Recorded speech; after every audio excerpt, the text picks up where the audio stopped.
What's up guys, it's Marwan, your muscle building and fat loss coach from Marwan Killer Fitness. Today's video we're going to be talking about fasted cardio and why it's not more beneficial for fat loss than any other form of cardio. So point number one, the way the energy balance works, calories in versus calories out, is over a 24-hour period and not on an activity per activity basis.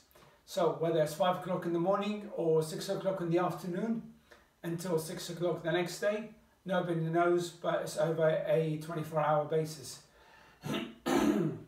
Point number two, the size and time of your last meal and what you had in your meal matters. So depending on what time you had your meal and how much you had of your meal and how long it was between the time that you had your meal and then your next period of exercise, that food might not have been digested, as different foods take different have different digestion times.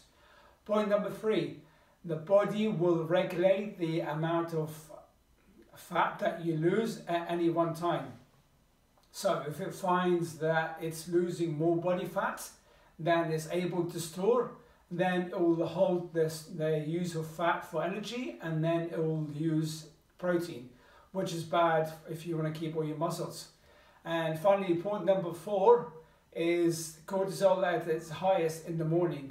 Cortisol is a stress hormone.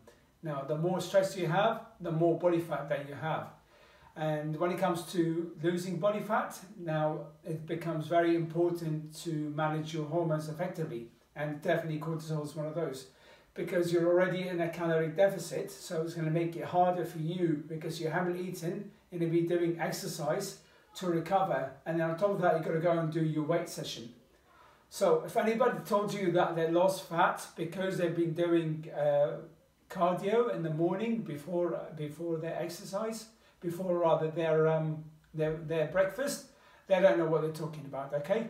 And you can tell them that from me, because the way you lose fat is you are in a calorie deficit over a period of time and not on an activity per activity basis. Now, there's nothing wrong with fasted cardio as long as the intensity is low. You know, if you want to go to the park for half an hour for a walk, there's nothing wrong with it as long as it's a steady state walk, and it might actually be more beneficial for you than a high intensity cardio because you're not going to be releasing as much cortisol. Alright guys, I hope you enjoyed the video. If you found it helpful, share it with your friends and family, and go to the link below to subscribe and get special offers for my website. See you again soon.